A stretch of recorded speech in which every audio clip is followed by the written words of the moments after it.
Number 9. Toyota Corona 2000 GT RT 104. It looked like a sensible 1970s family sedan.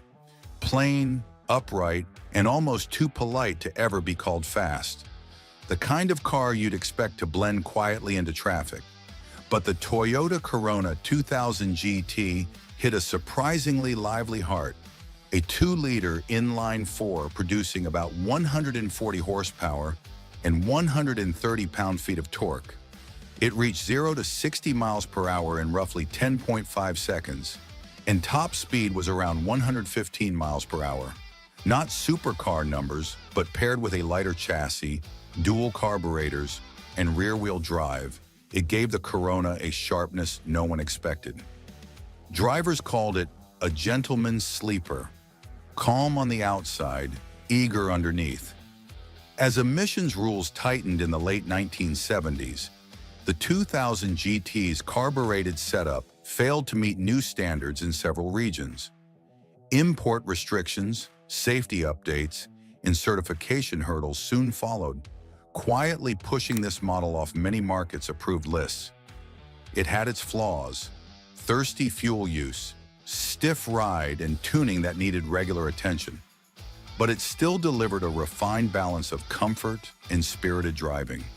Today, the Corona 2000 GT remains a forgotten sleeper, a clean, conservative sedan that carried more attitude than its looks ever admitted. Number 8. Toyota Crown MS75 2.8. It looked like a luxury cruiser from the 1970s. Big chrome, long body, soft lines. Nothing about it suggested speed. It seemed built for comfort, not for bending rules. But the Toyota Crown MS75 2.8 carried a surprisingly strong engine for its class. A 2.8-liter inline-6 producing around 145 horsepower and 150 pound-feet of torque. It reached 0 to 60 miles per hour in roughly 11 seconds, and top speed was around 118 miles per hour. For a heavy luxury sedan of its era, those numbers were quietly impressive. Its smooth, straight-six, rear-wheel drive layout and refined suspension made it feel stable at high speeds, far more confident than its formal look suggested. It wasn't a sports car, it was a sleeper wrapped in luxury, a car that could outrun rivals while keeping its passengers in silence. But tightening emissions regulations in the late 70s created problems. The carbureted 2.8-liter engine struggled to meet new standards in several countries, and many markets began rejecting imports of this specific Crown generation. Safety requirements changed too, leaving the MS75 unable to meet updated crash structures without major redesigns.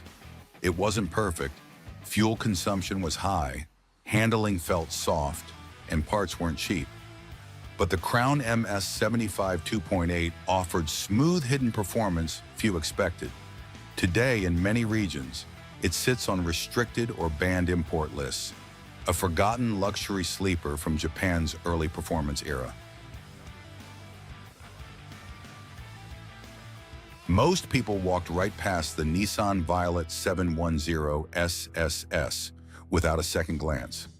Nothing about its narrow body or simple grille suggested this little sedan was about to become one of the toughest machines Japan ever sent into battle.